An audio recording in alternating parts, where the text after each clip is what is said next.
Bonjour à tous et bienvenue dans ce nouvel audio. Aujourd'hui, nous allons voir comment l'homme pervers narcissique traite sa mère. Et en réalité, il faut bien comprendre qu'ils n'ont jamais de relations saines, même avec leur famille. Et effectivement, le rapport qu'ils vont avoir avec leur mère va dépendre de la nature de celle-ci. Donc, est-ce que la mère est aussi une perverse narcissique ou pas? C'est une question qu'il faut se poser parce qu'effectivement, dans la famille, on va trouver très facilement d'autres personnes qui ont eux aussi ce fonctionnement. Et ce qui est important, c'est de comprendre que le pervers narcissique, généralement, va se soumettre aux personnes qui sont plus narcissiques qu'eux, ou justement, les ascendants dans la famille ont plus d'entraînement qu'eux, et donc là, ils vont être comme un bon petit toutou, tout apaisé, tout gentil à faire tout ce que la mère veut. Le problème de ça, c'est qu'évidemment, quand il y a plusieurs pervers narcissiques, ils vont composer ensemble contre la victime. Si c'est toi la victime, eh bien, tu auras plusieurs pervers narcissiques sur le dos. Donc, il faut absolument que tu te dégages de cette famille parce que non seulement tu te débarrasses du pervers narcissique en question, mais aussi peut-être de sa mère, de la belle famille qui peut être toxique. Donc n'oublie jamais que quand tu laisses rentrer dans ta vie quelqu'un au niveau sentimental, tu accueilles aussi une famille entière qui est derrière cette personne. Et souvent on n'y pense pas. On pense pas au fait que est-ce que je vais avoir une belle relation avec sa sœur, avec sa mère, avec son père, avec ceci et ça. C'est très important parce que ça peut impacter fortement votre vie de couple aussi et impacter fortement ta vie personnelle. Donc tes enfants, etc., qui vont peut-être être gardés par les grands-parents, donc par cette famille-là. Et donc ça peut impacter aussi la construction psychologique de tes propres enfants. Donc c'est dire si c'est important.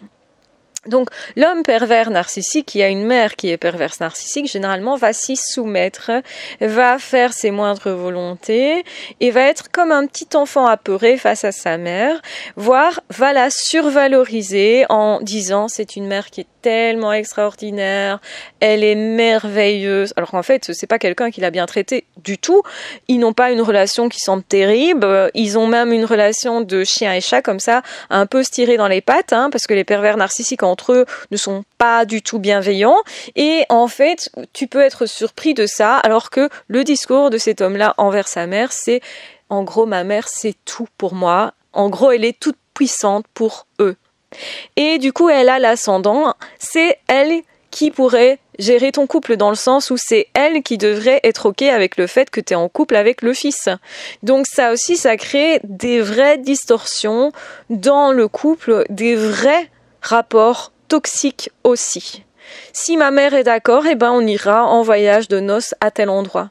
Ça veut dire que la mère pourrait tout à fait intervenir dans votre couple de façon à ce que toi, tu ne puisses plus décider de ta vie de couple, que toi, tu n'aies plus rien à dire.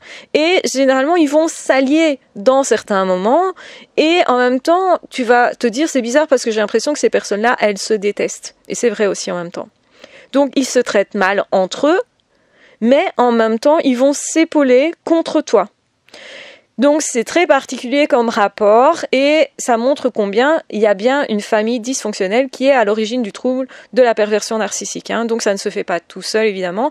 Et quand toi, tu as un doute, regarde pour voir plus clair quel est le rapport que cette personne a avec sa mère, a avec sa famille aussi.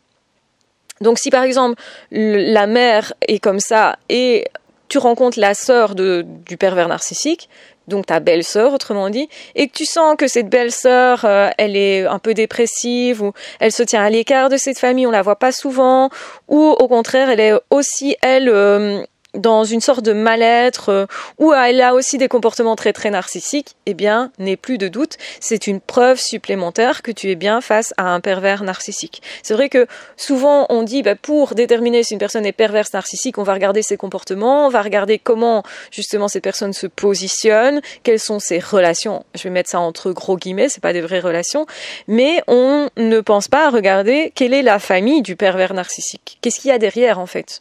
Et c'est une façon aussi de, plus tu auras de preuves que c'est bien ça, moins tu vas douter et plus tu vas te dégager, en tout cas plus facilement, parce que tu seras plus sûr de toi. Ça veut pas dire que tu ne souffriras pas, ça veut pas dire que ce sera facile à vivre, etc. Ça veut pas dire qu'il y aura pas de casse, mais ça veut dire que au moins tu vois clair et que tu sais plus te dégager, ce qui est très très très important pour moi évidemment, et pour toi aussi, parce que il faut se protéger de ce type de personne-là, il n'y a rien à aller sauver là-dedans et tu n'auras jamais un bon rapport du coup avec la mère perverse narcissique de ton homme pervers narcissique, quoi. Donc tu n'auras pas non plus un bon rapport généralement avec l'ensemble de cette famille-là et tu vas voir justement qui est soumis à qui, parce que dans cette famille, c'est juste une question de dominant-dominé. Et donc ça, c'est aussi la preuve que c'est pas du tout quelque chose de sain et même tu pourrais ressentir un malaise profond chaque fois que tu es invité dans cette famille-là. Ça peut être aussi des personnes qui vont t'imposer un rythme de vie qui n'est pas le tien, t'imposer des contraintes, s'inviter chez toi, débarquer n'importe quand, ou justement te dire comment tu devrais être et faire, comme si s'ils connaissaient mieux que toi ta personnalité et ce que tu veux. Donc non, en fait, tout ça n'est pas acceptable, c'est hyper intrusif et hyper toxique. Et c'est une façon aussi de repérer que tu es bien en couple avec quelqu'un qui est pervers narcissique, tout simplement. Du coup, on va aussi parler du cas de figure où la mère n'est pas perverse narcissique. Donc, l'homme pervers narcissique, quel rapport a-t-il avec sa mère qui n'est pas perverse narcissique? Peut-être même cette mère est bienveillante et voudrait avoir un bon rapport avec son fils, mais il n'y arrive pas. Dans ce cas-là, l'homme pervers narcissique va prendre l'ascendant sur la mère et va l'exploiter, va la terroriser, va la maltraiter, la malmener et va dire des choses vraiment horribles de sa mère et va la juger énormément. Donc ça, c'est quelque chose que tu vas pouvoir observer. C'est aussi quelqu'un qui ne sera pas là le jour de la fête des mères, qui va pas lui offrir de cadeaux, qui peut même t'interdire de lui offrir un cadeau, qui va empêcher que vous ayez des bonnes relations ensemble en fait, parce que justement ils sont jaloux de ça. Donc la mère va être isolée par son fils éventuellement. Elle va avoir des dettes par ce fils-là. Il va lui imposer des règles du jeu qui ne sont pas du tout humaines, on le sait.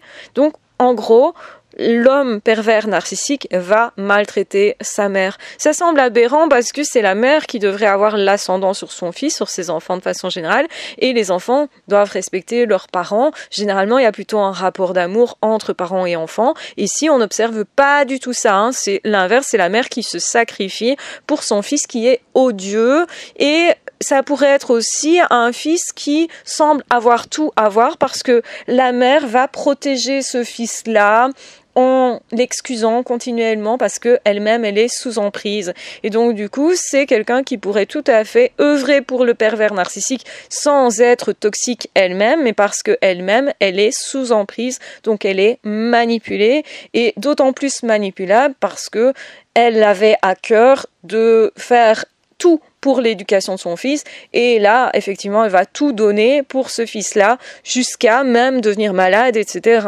C'est des cas de figure qu'on peut rencontrer effectivement. Donc évidemment c'est tragique et évidemment que en observant ça, tu verras la violence dont est capable l'homme pervers narcissique en question, ce qui, je l'espère, te donnera un déclic pour couper les ponts.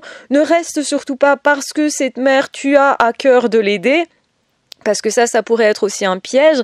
Malheureusement, dans la perversion narcissique, chacun va devoir trouver son chemin de libération. Donc tu ne pourras pas sauver les autres. Ta priorité, c'est te sauver toi, te mettre en sécurité toi d'abord. Et si tu as l'occasion effectivement de créer un déclic chez cette mère, c'est déjà énorme, mais ce n'est pas ta vie et je vais dire sincèrement, c'est déjà très très compliqué de s'en sortir soi, donc c'est aussi compliqué d'aller aider quelqu'un d'autre, surtout une mère qui est face à son fils qui est comme ça. C'est très compliqué pour un parent de découvrir que son fils, sa fille est pervers narcissique, C'est vraiment quelque chose de très très dur à vivre et souvent il y a beaucoup de culpabilité chez ces parents-là aussi, alors qu'ils n'ont rien fait pour avoir un enfant comme ça. Généralement, c'est l'enfant qui a décidé d'être comme ça. Et généralement, ce qu'on retrouve, c'est que l'ex-mari était pervers narcissique, donc que ça vient d'ailleurs, en fait, cette perversion. C'est pas la mère qui a instauré un mauvais rapport avec son fils.